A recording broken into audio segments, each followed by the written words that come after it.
Somewhere between the canyon ridges and the endless scrubland, where the wind carried dust instead of rain, a man found something he wasn't looking for. Corbin Thorne walked toward his well that afternoon and saw her collapsed against the wooden fence. A young woman, taller than any he'd seen, her dark hair matted with dirt and blood. She wore deerskin and beadwork that marked her as Apache. Her lips were cracked white. When he offered the ladle of water, she looked at him with eyes that held more suspicion than gratitude. But she drank. 3 times she drank. And when she was done, she stood, towering, silent, and stared at him as if memorizing his face. Then she turned and walked into the hills without a single word. Corbin watched her disappear into the heat shimmer, thinking that would be the end of it. He was wrong. Corbin Thorne had lived on this land long enough to know when something was about to go wrong. The ranch sat in a shallow valley where the grass grew thin, and the nearest neighbor was 2 days' ride south. He'd chosen isolation on purpose. No questions, no trouble, just cattle, a few horses, and the kind of silence that let a man forget what he'd left behind. He wasn't running from anything in particular, just the noise of people who thought they knew better than they did. That evening, after the Apache girl had vanished into the hills, Corbin went about his work the same as always. He fed the horses, checked the fence line where the wood had started to rot, fixed a gate hinge that had been squeaking for weeks. But his mind kept circling back to her, the way she'd looked at him, not afraid, not grateful either, just aware, like she'd been taking his measure and decided something he wasn't privy to. He told himself it didn't matter. People pass through this territory all the time, prospectors, drifters, natives heading to or from trading posts further west. She'd gotten lost, gotten hurt, and now she was gone. That was that. But that night, lying on the narrow cot in his cabin, Corbin couldn't shake the feeling that the air had changed. The horses were restless. He could hear them shifting in the corral, their hooves scraping dirt. Once, the bay gelding let out a sharp whinny that cut through the dark. Corbin sat up listening. Nothing followed. Just the wind pushing against the walls and the distant call of something hunting in the hills. He lay back down, staring at the rough beams of the ceiling. Tomorrow he'd ride out to the north pasture and check on the herd. Tomorrow, everything would go back to normal. He was still telling himself that when the sun rose. Corbin stepped outside at first light, pulling his suspenders over his shoulders and squinting against the glare. The sky was clear, pale blue fading into white at the edges. The valley stretched out in front of him, scrubgrass and rock formations dotting the landscape, and then he saw them. At first, he thought his eyes were playing tricks, shadows on the ridgeline. But shadows didn't move like that. Shadows didn't sit on horseback in perfect stillness. Watching, he counted 10, then 20, then stopped counting.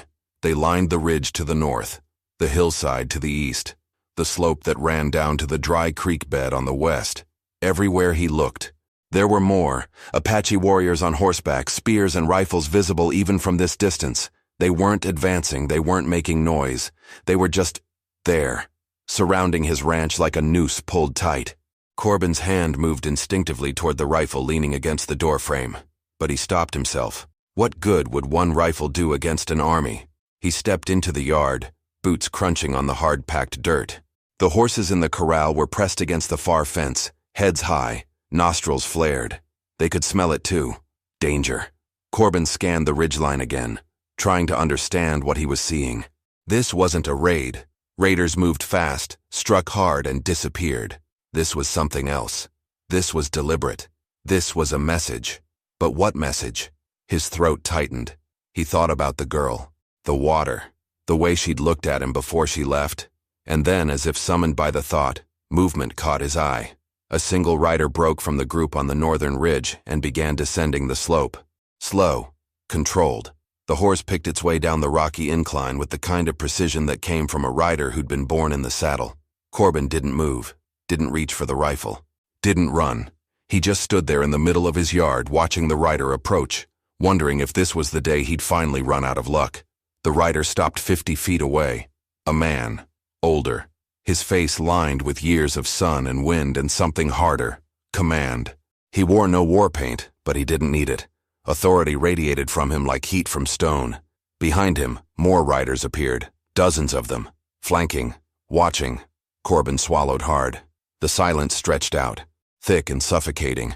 And then the old warrior raised one hand, not in greeting, not in threat, Just raised it, held it there, waiting for something Corbin couldn't name. His heart hammered against his ribs.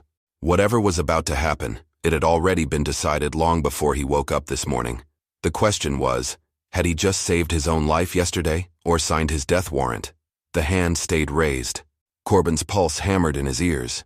He'd heard stories about Apache warriors, how they could strip a man down to bone in minutes, how they fought with a ferocity that made grown soldiers weep. He'd always figured those stories were exaggerations. Now standing in his own yard with an army watching him from every direction, he wasn't so sure. The old warrior lowered his hand slowly. Then he dismounted. His movements were deliberate, almost ceremonial. He walked forward 10 paces and stopped. Waiting. Corbin forced himself to breathe. This was a test. Had to be. If they wanted him dead, he'd already be dead. They'd had all night to burn him out, or put an arrow through his window. Instead, they'd waited for sunrise, waited for him to see them. That meant something. He stepped forward, matching the distance. 10 paces. Then he stopped too. They stood facing each other across 50 feet of dusty ground. The warrior's face was weathered like old leather, his eyes black and unreadable. Gray streaked his long hair. He carried no weapon in his hands, but a knife hung at his belt and a rifle was strapped to his horse. Corbin kept his hands visible at his sides, non-threatening. He didn't speak, didn't know what to say even if he tried. The language barrier was absolute. For a long moment, nothing happened. The warriors on the ridges remained still as stone. The horses shifted weight. A hawk circled overhead, oblivious to the tension below. Then the old warrior raised his hand again. But this time, he pointed, not at Corbin, at the well. Corbin's stomach dropped. The well, the water, the girl. The warrior lowered his hand and made a gesture, pouring water, drinking. The meaning was clear. Corbin nodded slowly. Yes, he'd given water to someone. The girl. Yesterday. The warrior's expression didn't change, but something shifted in his posture. He turned his head slightly and called out something in his own language. Sharp, commanding. Movement rippled through the warriors. They parted on the eastern ridge, creating a gap, and through that gap a single rider appeared. Corbin's breath caught. It was her, the girl from yesterday, but she looked different now. Her hair was braided and decorated with beads. She wore clean deerskin and a necklace of turquoise and silver. She sat straight-backed on a painted horse, and even from this distance, her height was striking. She had to be close to 6 feet tall, maybe more. No wonder the title said giant. She stood out even among the warriors. She rode down the slope with the same controlled grace as the old warrior. When she reached the valley floor, she didn't stop at a distance like he had. She rode straight to him, stopped 10 feet away, close enough that Corbin could see her face clearly. She looked at him with the same measuring gaze as before. Then she spoke. Her English was halting but clear. You give water. It wasn't a question. It was a statement, an acknowledgement. Corbin nodded. Yes. She glanced at the old warrior, then back at Corbin. You not know who. Again, not a question. Corbin shook his head. No, you were hurt, needed help. Something flickered in her eyes. Surprise, maybe, or respect. She turned to the old warrior and spoke rapidly in Apache. He listened without expression, then responded with a single word. The girl turned back to Corbin. My father say you brave, or fool. Corbin's throat went dry. Father. The old warrior was her father, which meant he was the chief, which meant this girl wasn't just any Apache. She was the daughter of the man who commanded 300 warriors. I didn't know, Corbin said quietly. That why you live, she replied. Her tone was flat, factual. Man who know, he try get reward. You give water because thirsty person need water. That different. The old warrior spoke again, longer this time. The girl listened, then translated. My father say I do test. Walk alone 3 days, no food, no water, prove strong, prove ready. She paused. I fall, hit head, lose path. Your water save life. Corbin felt the weight of 300 pairs of eyes on him. I'm glad you're all right. She tilted her head slightly, studying him. You not afraid? I'm terrified, Corbin admitted. But shooting or running won't change anything. So I'm standing here. For the first time, something almost like amusement touched her face. She spoke to her father again. He nodded once, then turned and walked back to his horse. The girl looked at Corbin one more time. We watch. See if you speak truth or lie. See if you tell other white men where we are. See if you good or bad." "How long?" Corbin asked. She didn't answer. She just turned her horse and rode back up the slope. The old warrior mounted and followed. Corbin stood in his yard as the sun climbed higher. The warriors didn't leave. They settled into positions on the ridges, becoming part of the landscape, watching.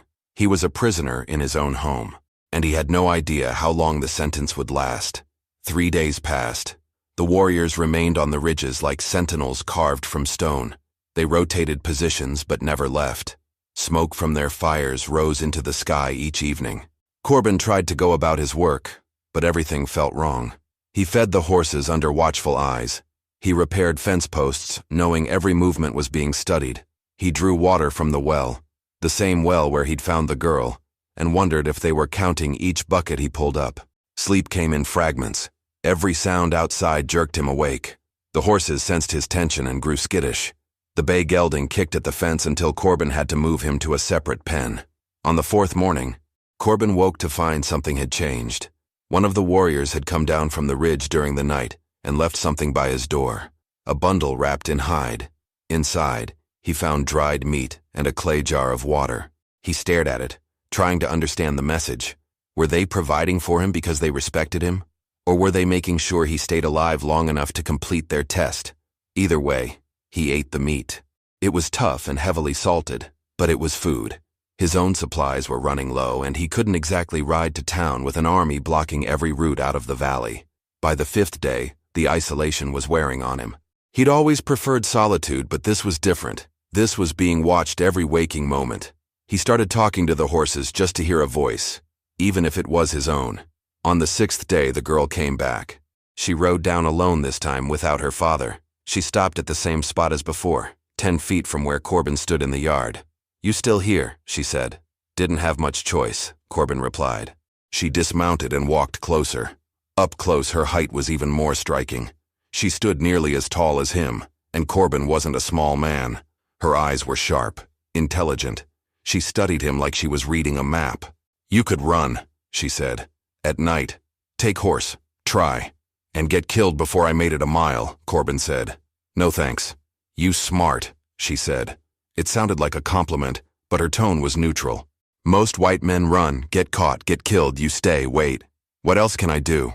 She didn't answer right away. Instead, she walked to the well and looked down into it. "Deep," she said. "Deep enough," Corbin agreed. "Doesn't run dry even in summer. That why you live here? Good water?" "That's part of it." She turned back to him. "My people need water too. This land used to be ours. Now white men build fences, dig wells, take what was free." Corbin felt the weight of that statement. He'd bought this land legally, according to the laws written by men who'd never asked the Apache if they agreed. "I don't want trouble," he said carefully. "Trouble already here," she replied. "Question is what you do with it." Before Corbin could respond, a sound cut through the morning air. A gunshot, distant but unmistakable. Then another, then a third. The girl's head snapped toward the eastern ridge. The warriors were moving, shifting positions. More shots echoed across the valley, coming from somewhere beyond the hills. The girl spoke rapidly in Apache, calling out to the nearest warriors. One of them shouted back. Her expression hardened. She turned to Corbin. "White men coming. Many. With guns." Corbin's blood went cold. "How many?" 20. Maybe more. "They hunt." She looked at him, and for the first time he saw something other than neutrality in her eyes. It might have been calculation, or it might have been accusation. "They hunt us." The gunshots were getting closer. Whoever was out there, they were moving fast, and they were headed straight for the valley. The girl mounted her horse in one fluid motion. "They find you with us. They kill you too. They think you enemy. Where are you going?" She didn't answer. She just kicked her horse into motion and rode hard for the ridge. The warriors were already pulling back, disappearing into the hills like smoke. Corbin stood alone in his yard as the sound of approaching horses grew louder. Men's voices, shouting, excited. The kind of excitement that came from men who thought they'd cornered prey. He had maybe 5 minutes before they arrived. 5 minutes to decide what he was going to say when a group of armed settlers found him standing in a valley that 300 Apache warriors had just abandoned. And he had absolutely no idea which side he was supposed to be on. They came thundering down the eastern trail like a storm breaking over the hills. Corbin counted 15 riders, maybe more behind them. They wore the rough clothes of settlers, canvas trousers, worn shirts, wide-brimmed hats stained with sweat and dust. Every man carried a rifle. Some had revolvers at their hips. They rode hard, faces flushed with the kind of heat that came from excitement and anger mixed together. The lead rider spotted Corbin standing in his yard and raised a hand to slow the group. They pulled up 30 yards from the cabin, horses breathing hard, foam white on their necks. "You alone here?" the lead rider called out. He was a broad man with a thick beard and eyes that scanned the valley constantly, looking for movement. "Just me," Corbin said. He kept his voice steady, his hands visible. "You see any Apache come through here?" Another rider pushed forward, younger, with a rifle already unslung and resting across his saddle.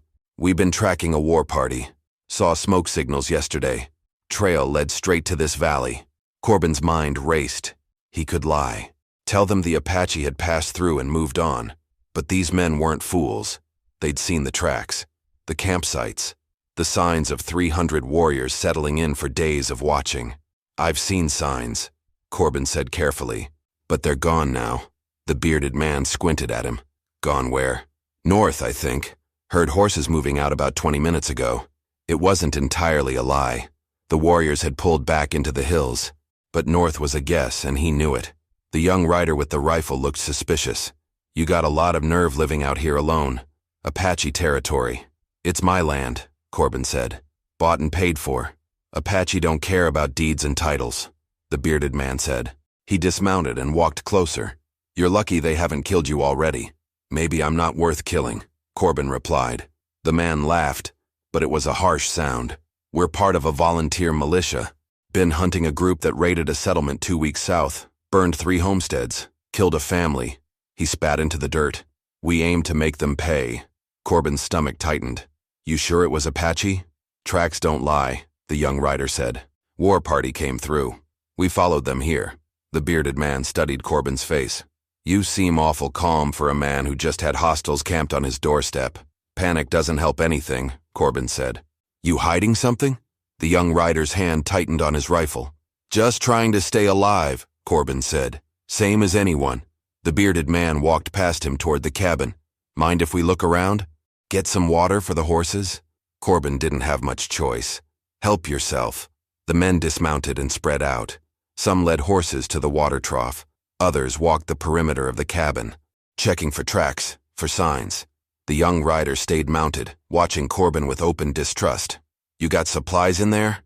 the bearded man asked, nodding toward the cabin. "Enough to get by. We could use some. Been riding for 3 days straight. Pay you fair." Corbin nodded slowly. "I'll see what I have." He walked toward the cabin with the bearded man following. As they reached the door, Corbin caught movement on the ridge to the west. Just a flicker, a shape that could have been a rock or a warrior watching from cover. The Apache hadn't left. They'd just pulled back far enough to avoid the fight. They were still out there, still watching. And if these militiamen found them, the valley was going to run red. The bearded man stepped inside the cabin. Corbin followed, his mind working through possibilities. He could tell them the truth, that the Apache weren't raiders, that they'd been here for days without causing harm. But would they believe him? Or would they think he'd been compromised, turned into a sympathizer? "You got coffee?" the bearded man asked, scanning the shelves. "Some," Corbin said. "Good. We'll take whatever you can spare." He turned to face Corbin directly. "And you're going to tell us exactly where those Apache went." It wasn't a request. It was an order. Corbin looked at the man's hard eyes and knew the moment had come. He could point north and send them chasing shadows. He could point west and lead them into an ambush. Or he could tell them the truth and risk being shot as a traitor to his own people. Outside, one of the men shouted, "Found fresh tracks. Lots of them. They ain't far." The bearded man's expression changed. His hand went to his revolver. "How long they been gone?" Corbin met his eyes. "Not long enough." The bearded man drew his revolver and stepped outside. Corbin followed, heart pounding. The militiamen were gathering near the eastern fence where the ground was soft enough to hold prints. Clear as daylight, dozens of unshod horses, moving in organized patterns. "They were here," one man said, kneeling to examine the tracks. "Been here for days by the look of it." The young rider turned his rifle toward Corbin. "You lied. They didn't just pass through. They were camped here. I said I saw signs, Corbin replied, keeping his voice level. I didn't say they attacked me. Why the hell not? The bearded man demanded. You're a white settler on their land. Why would they let you live? Corbin had one chance to navigate this right. One chance to keep these men from riding into the hills and starting a slaughter. Maybe because I didn't give them a reason to kill me. You sympathize with them? The young rider's voice was sharp with accusation. I sympathize with staying alive, Corbin said. They had 300 warriors on those ridges. If they wanted me dead, I'd be dead. They let me be, so I let them be. 300? The bearded man's face went pale. You're saying 300 Apache were surrounding this ranch? For 6 days, Corbin said, and not one of them fired a shot. The militiamen exchanged looks. The mathematics of it was clear. 15 rifles against 300 warriors wasn't bravery. It was suicide. Then why were they here? Another man asked. War parties don't just camp out for no reason. Corbin chose his words carefully. I helped someone, one of theirs. Gave her water when she needed it. They came to see what kind of man I was. Her? The young rider's eyes narrowed. You helped a squaw? The word made Corbin's jaw tighten, but he didn't rise to it. I helped a person who was hurt and thirsty, same as I'd help any of you. And they rewarded you by surrounding your ranch? The bearded man didn't sound convinced. They were watching, making sure I wasn't going to run to the nearest town and bring back an army. Corbin gestured at the militia. Looks like they were right to worry. The bearded man holstered his revolver, but kept his hand near it.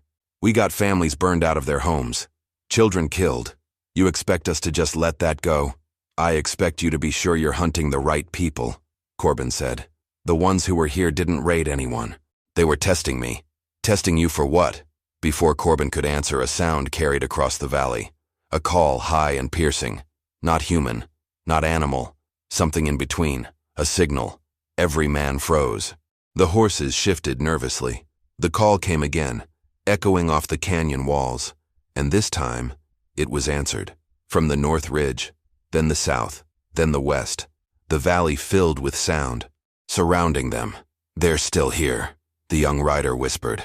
His rifle shook in his hands. The bearded man scanned the ridges. Nothing visible. Just rock and scrub and shadow. But the calls kept coming. Closer now, tightening like a noose. Mount up, he ordered. We're leaving. Now. We came here to fight, one man protested.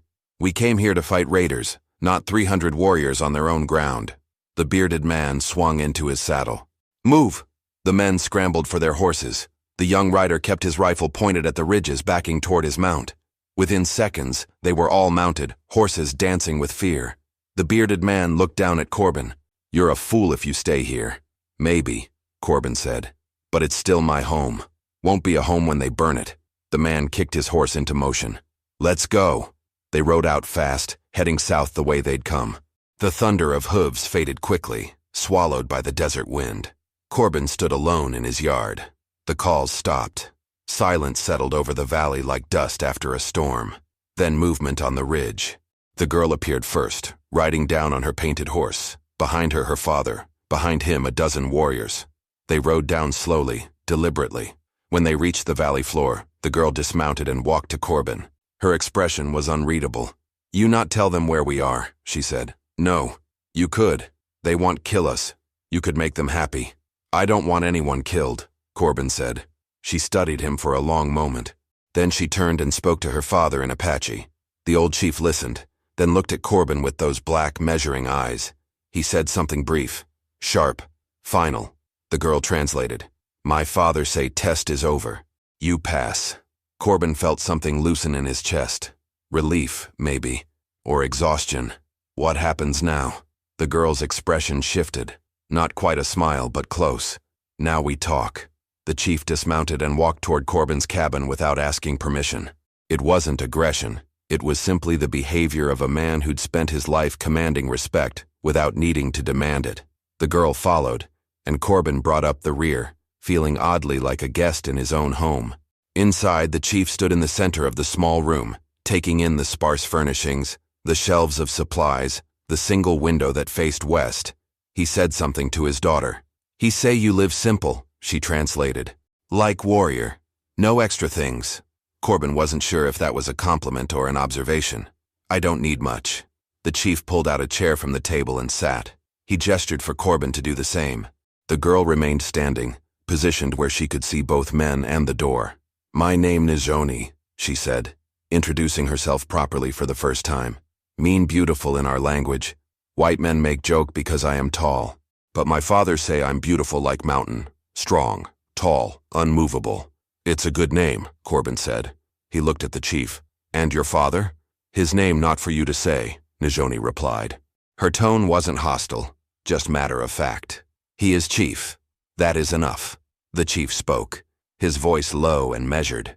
Nizhoni translated in segments, letting him finish thoughts before converting them to English. You give water to me when I fall. You not ask for payment?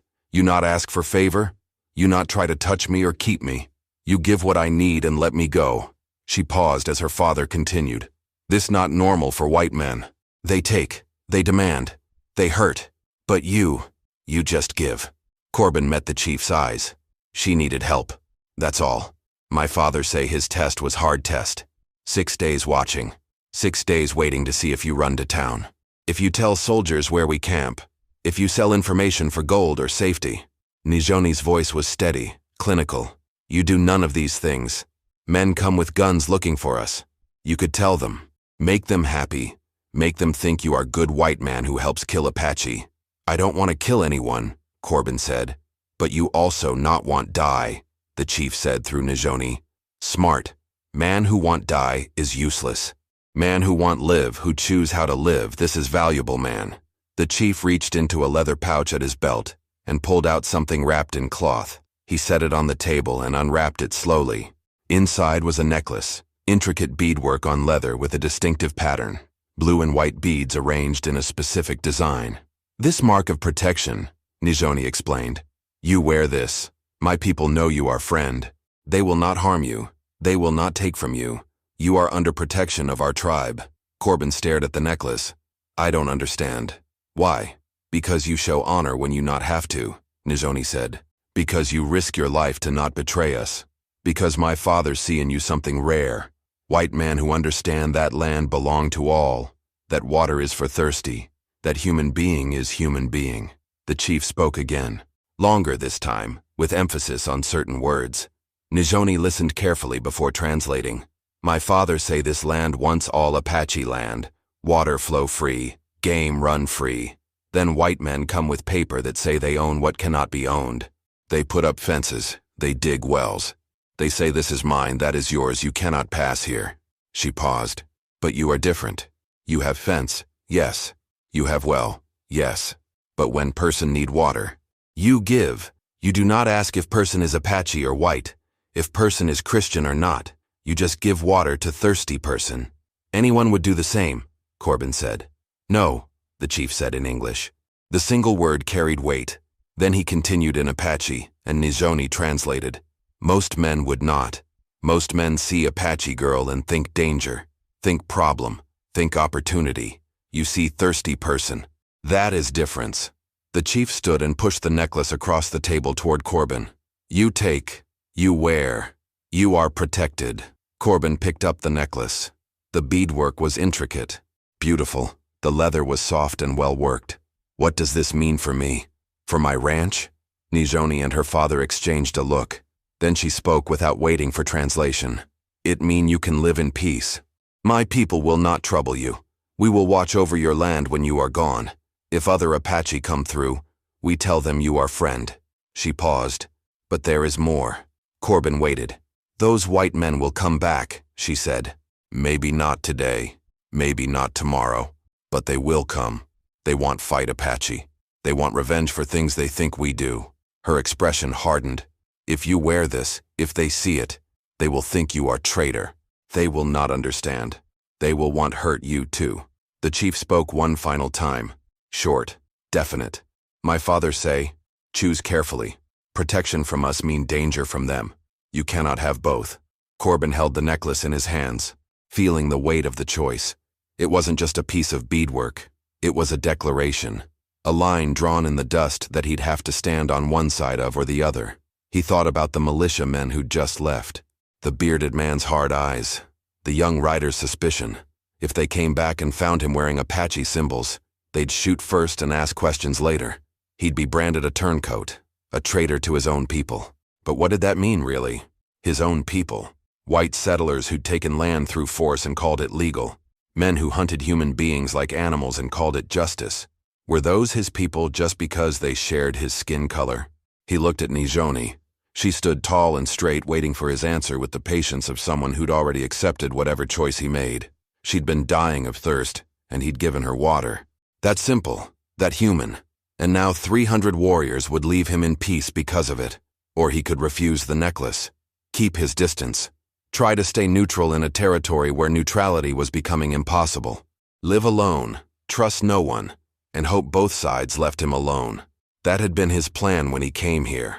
Isolation, peace through distance.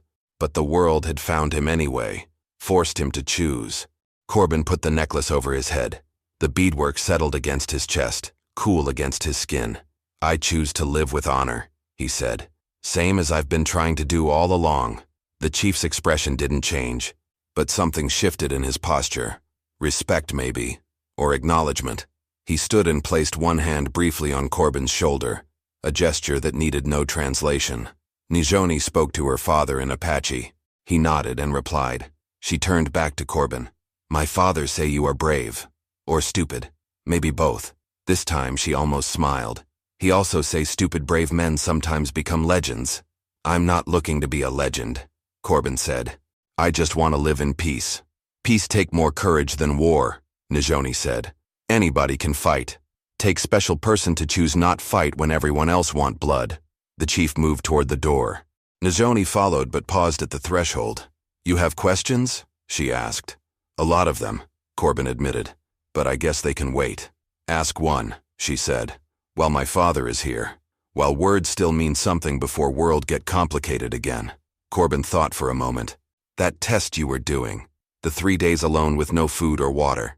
Did you pass? Nizhoni's expression was unreadable. I survive. That is pass.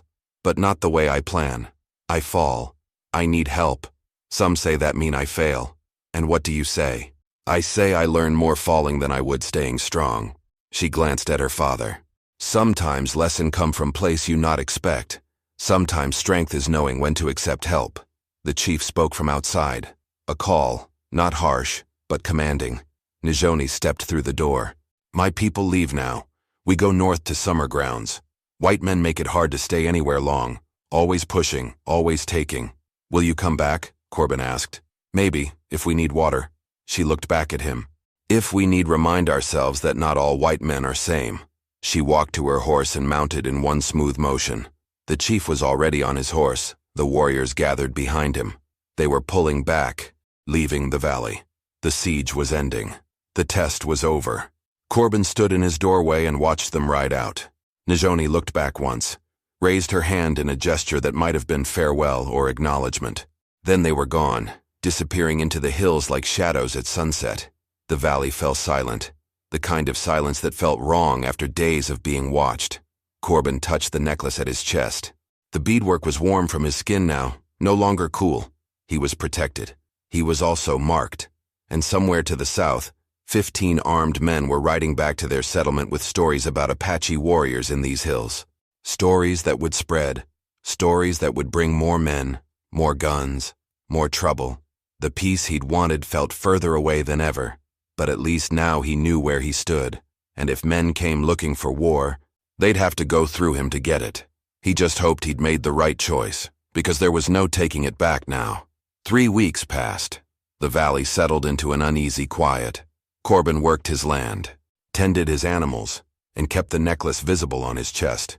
He didn't hide it, didn't take it off. If trouble was coming, he'd meet it on his own terms. The trouble came on a Tuesday morning. Dust rose on the southern trail. Riders, moving fast. Corbin counted 8 men this time, fewer than before but better armed.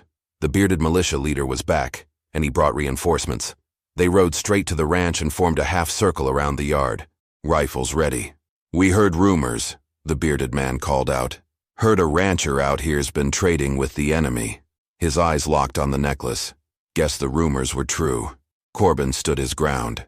I'm not trading with anyone. I'm living in peace. That's Apache beadwork, the young rider said, his voice tight with anger. You're wearing their colors. That makes you one of them. It makes me someone they won't kill, Corbin replied. Seems like a practical choice in hostile territory. It makes you a traitor, the bearded man said. He dismounted slowly, hand near his revolver. We came here to give you a chance to explain yourself, but looking at you now, I don't think there's much to explain. Corbin felt his pulse quicken but kept his voice steady. You want to know why I'm wearing this? Because I gave water to a dying girl, and it turns out her father commands 300 warriors. They tested me for 6 days. I passed. They offered protection. I accepted. That's the whole story. And you think that makes you special? The bearded man stepped closer. Think that makes you different from the rest of us trying to survive out here? No, Corbin said. I think it makes me smart. You came here hunting Apache. How many did you kill? The question hung in the air. None of the men answered. That's what I thought, Corbin continued.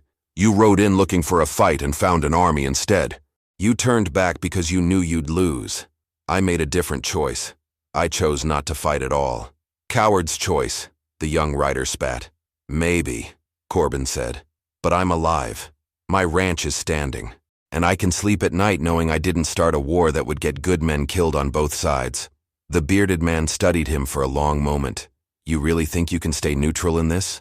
I don't think I can stay neutral, Corbin said. I think I already picked a side. I picked the side that doesn't want bloodshed. If that makes me an enemy to you, then shoot me now and get it over with. He spread his arms wide, making himself an open target. The necklace hung visible on his chest, blue and white beads catching the morning sun. No one moved. The horses shifted nervously. A hawk called overhead.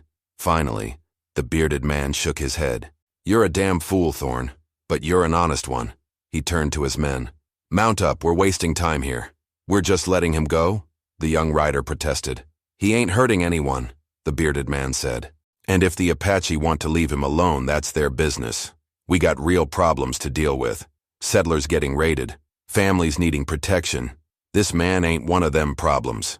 He swung back into his saddle and looked down at Corbin one last time. But don't expect us to come running if you need help. You made your choice. Live with it. I intend to, Corbin said. They rode out, slower this time, less aggressive. The young rider looked back once with something between anger and confusion. Then they were gone, leaving dust settling in the morning air. Corbin stood alone in his yard. The valley was empty again. No warriors on the ridges, no militia on the trails. Just him, his ranch, and the choice he'd made. He walked to the well and drew up a bucket of water. Cold, clear, untouched by the heat of the day. He poured it into the trough for the horses, watching it splash and settle. That evening, as the sun dipped toward the western hills, Corbin saw movement on the ridge. A single rider, tall and straight in the saddle. Nizhoni sat watching from a distance, making sure he'd survived the confrontation. When she saw him looking, she raised one hand in acknowledgement. Then she turned her horse and disappeared into the gathering shadows. Corbin touched the necklace at his chest. It had cost him the trust of his own people, but earned him something more valuable. Genuine peace in a land where peace was rare as rain. He went inside his cabin, lit a lamp against the coming dark, and sat down to the simple meal he'd prepared. Outside, the valley stretched silent under the first stars. No armies watching, no men hunting. Just land and sky and the quiet knowledge that sometimes the bravest thing a man can do is choose not to fight. His ranch would stand. The water would flow. And when thirsty travelers came through, Apache or white, friend or stranger, he'd offer them a drink and let them be on their way. It wasn't much of a legacy, but it was honest. And in a territory torn by violence and fear, honesty was worth more than gold. Corbin Thorne had given water to a girl who needed it. In return, he'd found something he didn't know he was looking for, a way to live with honor in a land where honor was becoming extinct. The choice had been simple. The consequences were hard, but he'd make the same choice again if asked. That was enough. If you enjoyed this story, click the video on your screen now to watch another unforgettable tale from the frontier, where courage and choices shape destinies in unexpected ways. Don't forget to subscribe and consider leaving a super chat to help us keep bringing you more stories like these.